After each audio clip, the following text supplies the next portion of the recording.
fluid kinetics. Well, fluid kinetics is a branch of fluid mechanics which deals with the study of the velocity and acceleration of fluid without regarding the force that causes that velocity and acceleration. You see, describing the motion of fluid, there are two theories or two methods that is often being used. We have the Lagrangian method and we have the Eulerian method. Any of these methods can be used to describe fluid motion.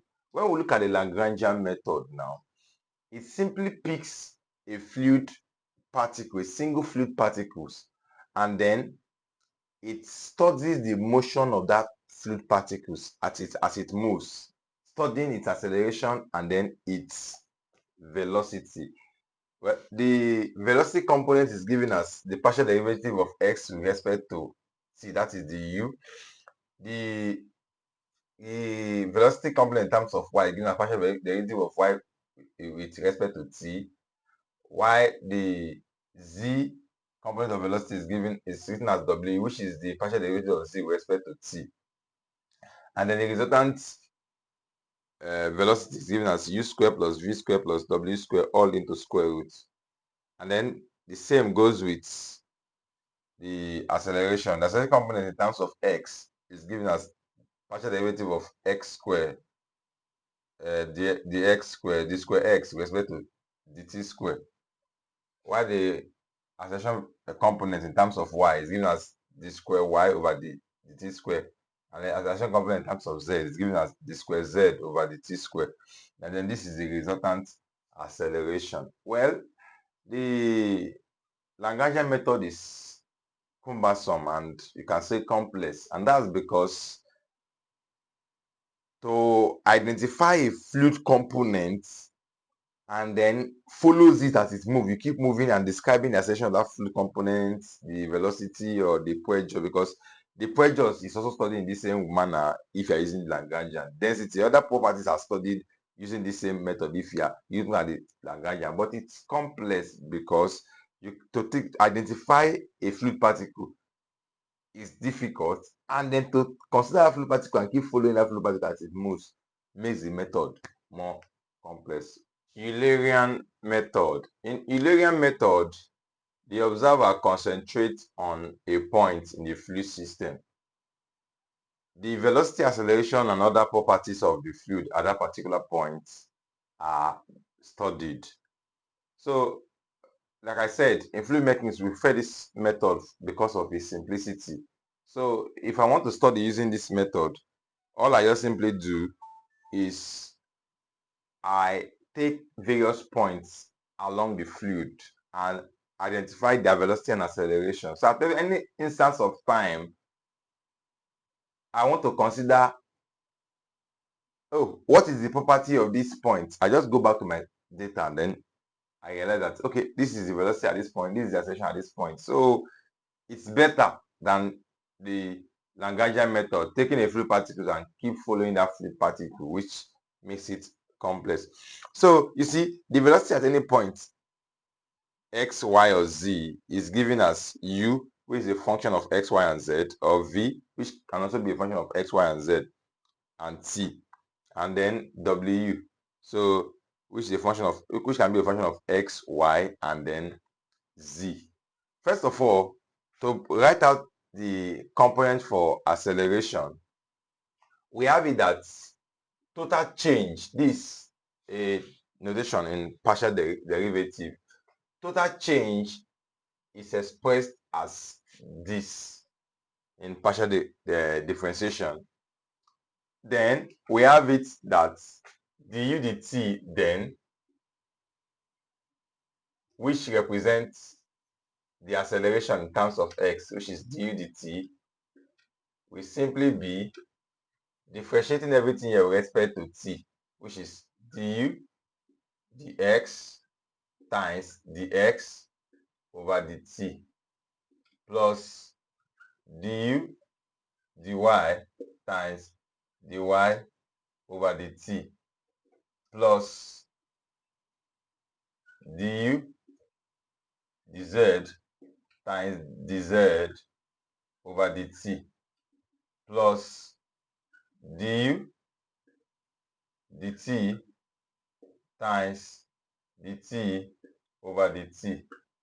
Well, we know that but u is dx dt and v is dy dt, and then w is dz dt. Please, this total differentiation, not partial. So I will have that acceleration in terms of x then would be, everything here becomes u, so this becomes u, so that will be u du dx plus everything here becomes wv, that's v du dy plus everything here becomes w du dz dz, yeah. So then plus here, this cancels out and we're left with du dt. So this is the component for acceleration. We also have it that dv over dt we follow similar routes, which is dv dx times dx over dt plus dv dy times dy over dt plus dv dz times dz over dt plus dv over dt. And knowing fully well that this is u2 w u v and w, so we have it that the acceleration in terms of y now,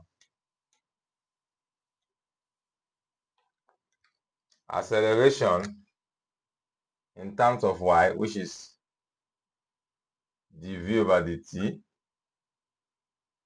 is u dv dx plus v dv dy plus w dz dv dz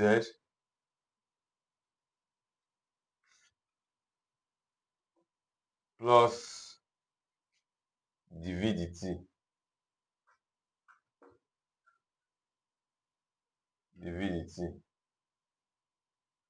So that's that about that. Likewise, az will be given as dw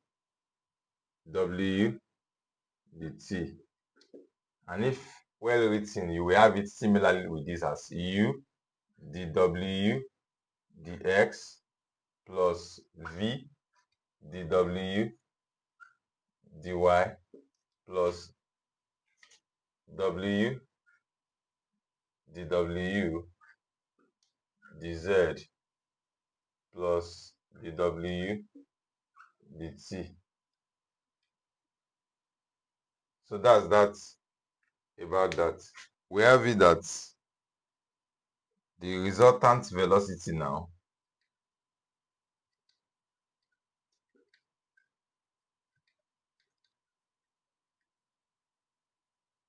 is square root of u square plus v square plus w square, and the same with resultant acceleration a, which is square root of ax plus ay plus az square. Okay, velocity vector,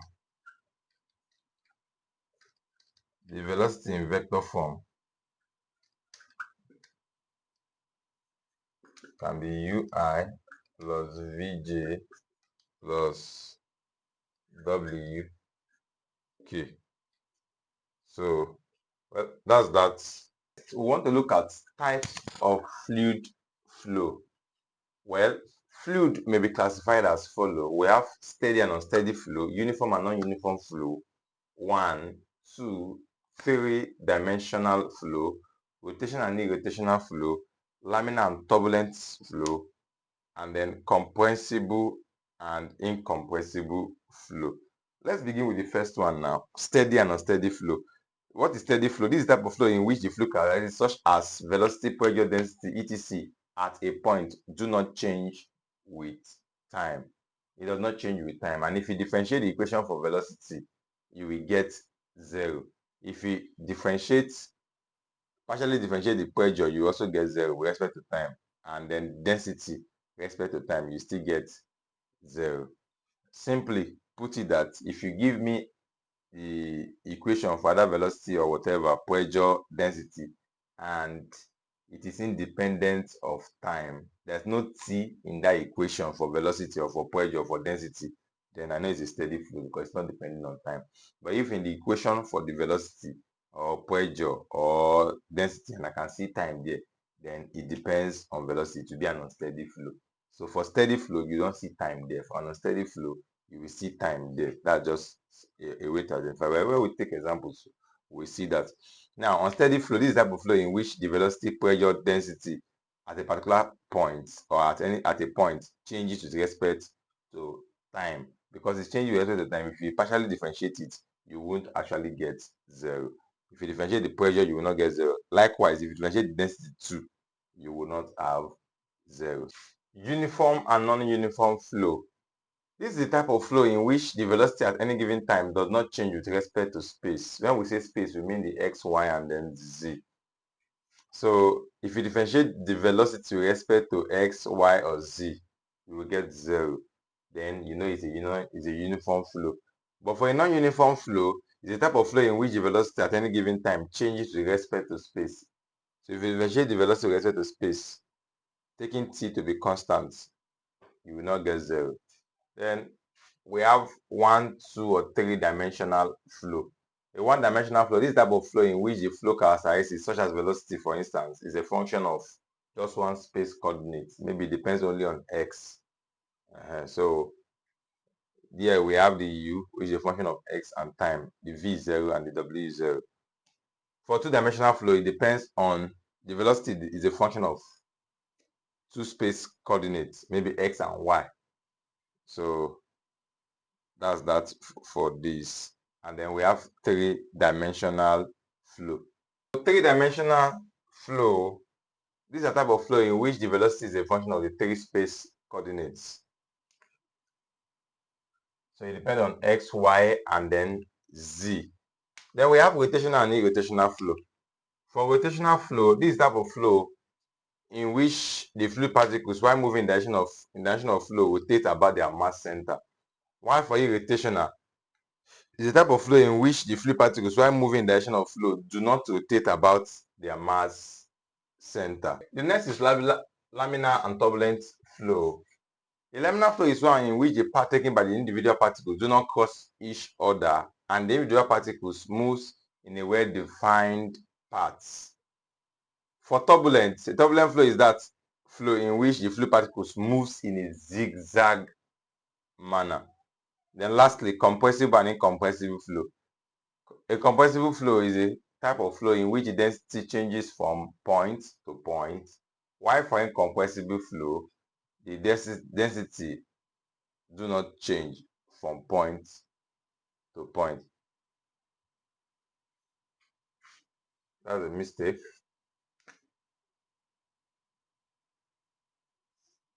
Do not change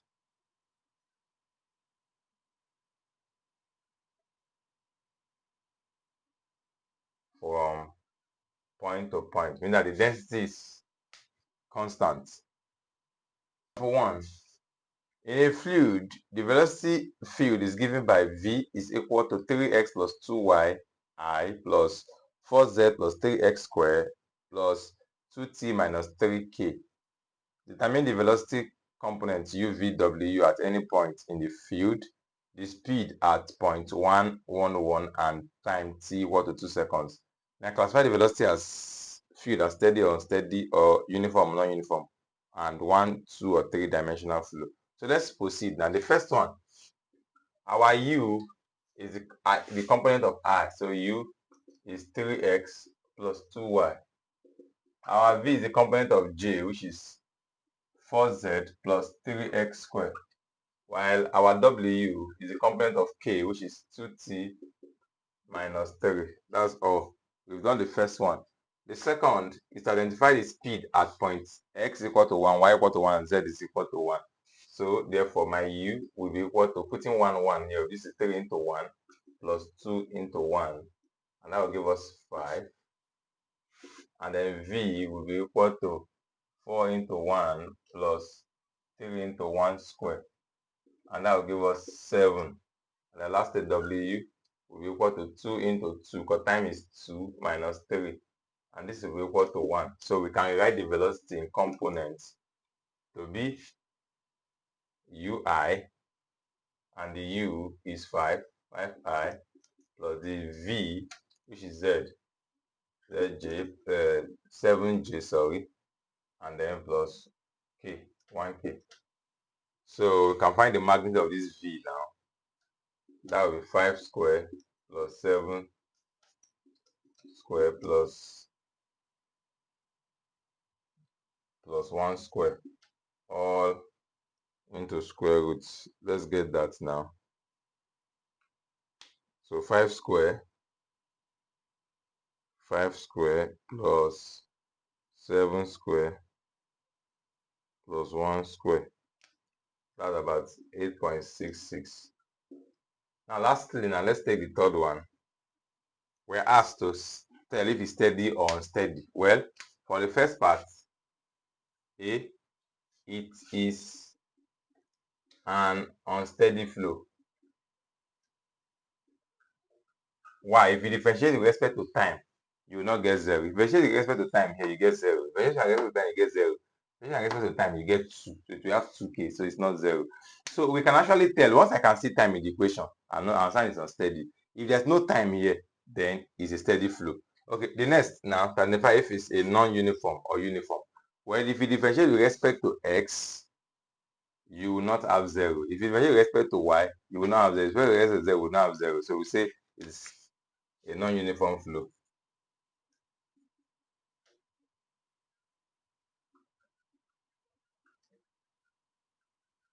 So non-uniform simply means that it depends on x, y, and z, or there is x, y, and z in that formula. You know or not? Yes, it will be non-uniform. If there's no x, y, and z, it will be uniform.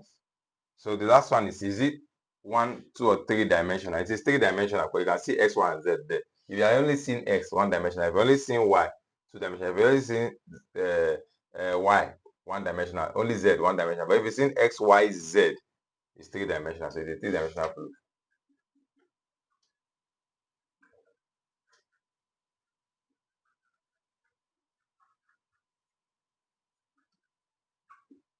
So that's that about this. Example 2.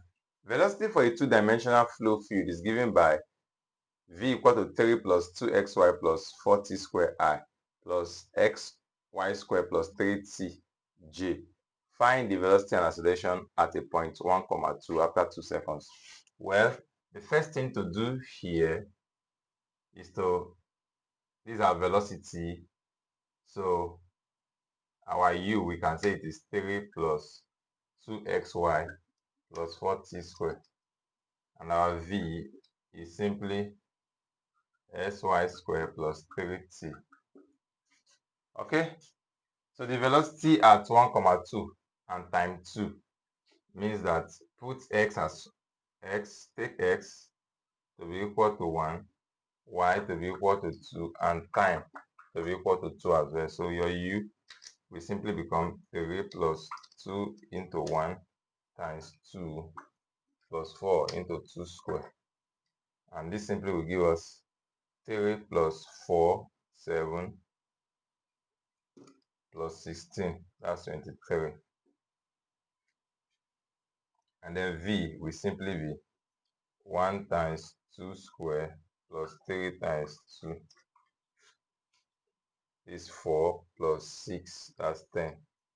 So simply you can say that your velocity in components is equal to 23I plus 10J. And you can say the resultant velocity is 23 square plus 10 square. Get that later. Then let's get the acceleration. For acceleration now, we know that A is equal to dv over dt. So if we differentiate this with respect to t, 0, 0, and we'll get 8t here, 8t, I, and then differentiate with respect to t, you get plus 3. Now, this is j. At t equals 2, A will become 8 times 2I plus 3. That will be 16I plus 3j. No, this will die off, sorry, that's correct. And this will give us the velocity acceleration in components. So the resultant acceleration will just give us 16 square plus 3 square all into square root. Let's evaluate both of them now.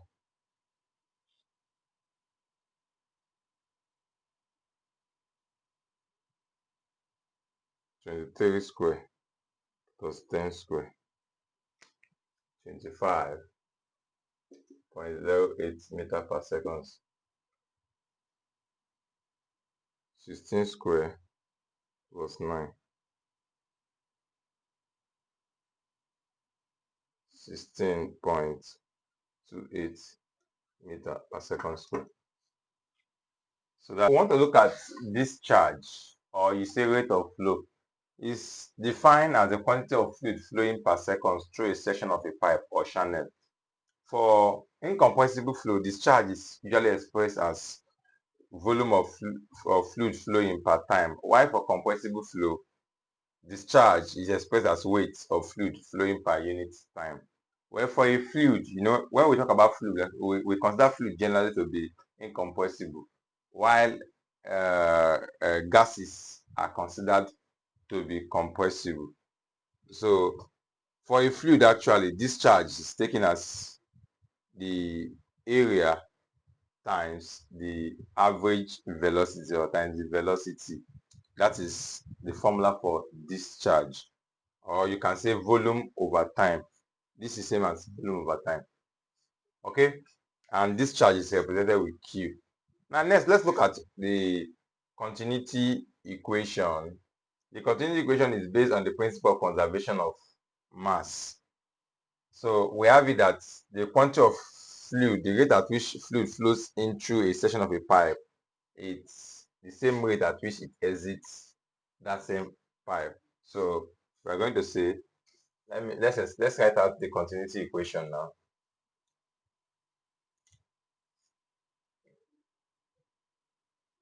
So it's given as, you can say, rate of flow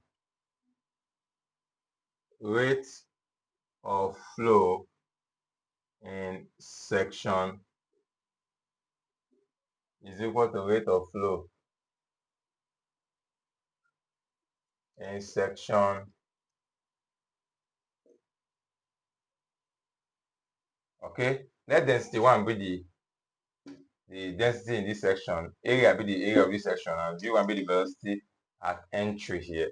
And at this point, let's say this is the exit. Density 2 is the density at the exit. Area is the area of this exit, and the velocity here.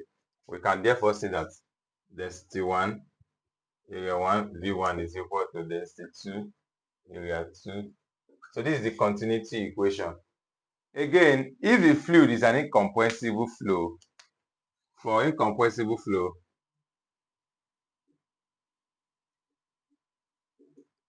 we have it at density is constant, density 1 is equal to density 2. Then this continuous equation will now be given as A1 V1 is equal to A2 V2. 1. The diameters of the section 1 and 2 are 10 cm and 15 cm respectively. So let's illustrate this now.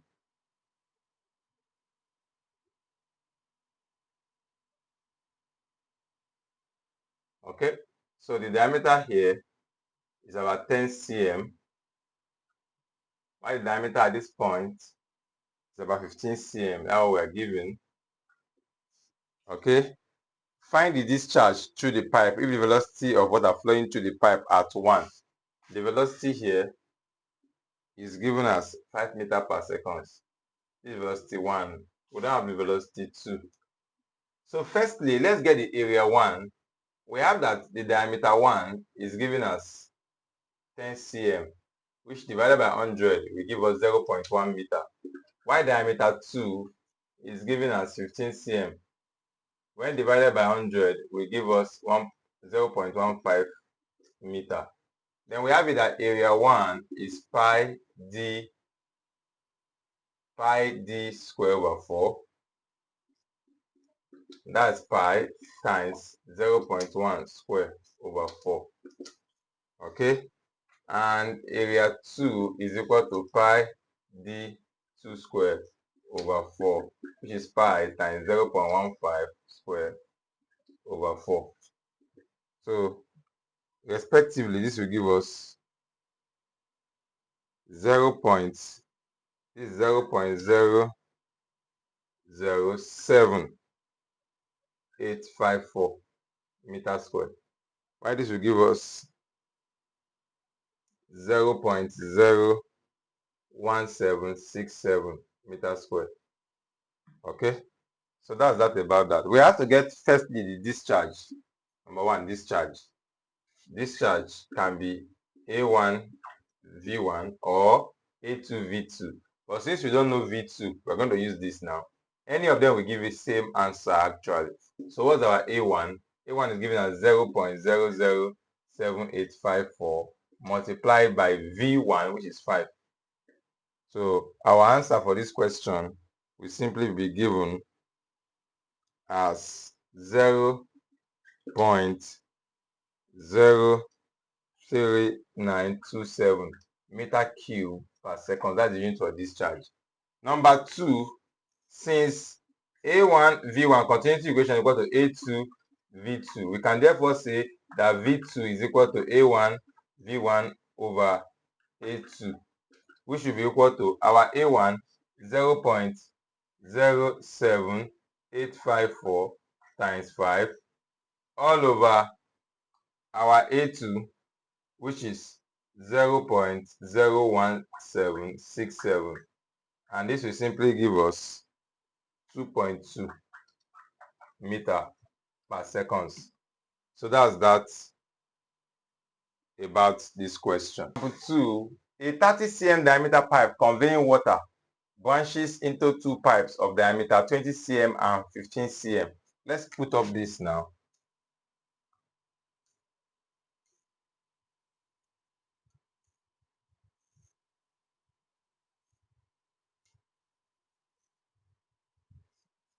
Okay, so this is 30 cm, the diameter, and now it branches off into 20 cm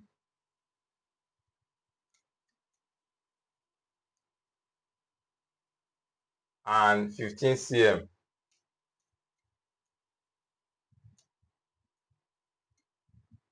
Okay, now if the average velocity at 30 cm diameter is 2.5, so the velocity here now, V, let's call this one the point 1, let's call this at the point 2, and let's call this at point 3. So the velocity here is 2.5, velocity at 1 is 2.5. Now find the discharge in this pipe and also determine the velocity in 15 cm pipe if the average velocity in 20 cm diameter pipe is 2 meter per second. So velocity at this point 2 is 2 meter per second. So we need to know what is the velocity here, v3. That's unknown. So quite an easy one now. We can simply say that the discharge at point 1 is equal to sum of the charge at point 2 plus the charge at point 3. That's just what is there. So first of all, we have to get the discharge. Let's get our area first. Area at point 1. We are given the diameters now. D1 is given as 30 cm. D2 is given as 20 cm. And then D3 is given as 15 cm. So we can say the area 1 is pi d1 square over 4. And that will be simply be pi times 30 cm to meter will be 0.3 square over 4. And then A2 is pi d2 square over 4, which is pi, times dividing this by 100 will give us 0.2 square over 4. And A3 as well will be pi d3 square over 4. And that will be pi times 0.15, because if we convert this to meter, 0.15 square over 4. So let's put up the answers now. For area 1 is 0.07068. For area 2 is simply 0.0314 meter square.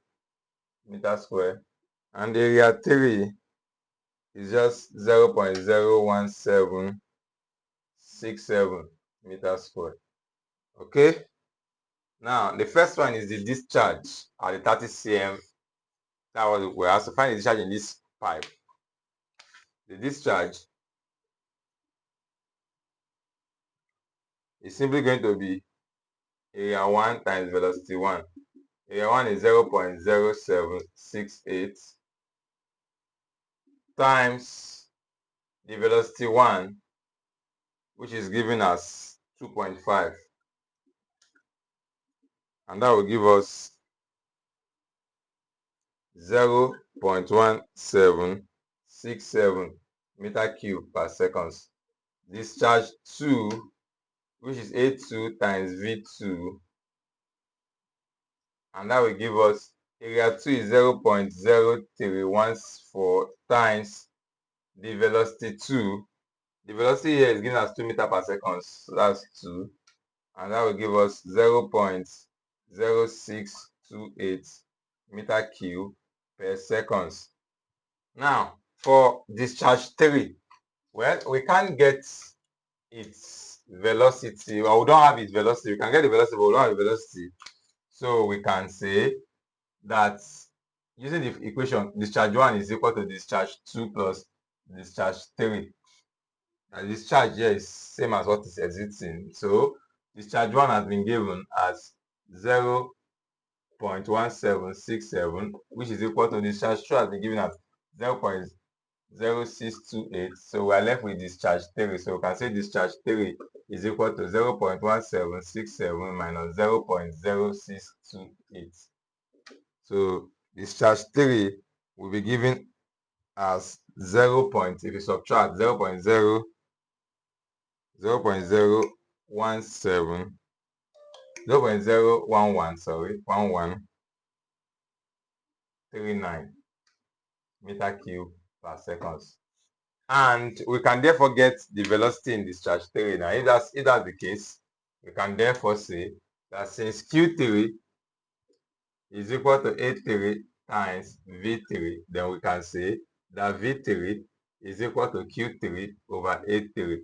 The Q3 is 0.1139 divided by A3. We have our A3 to be 0.01767.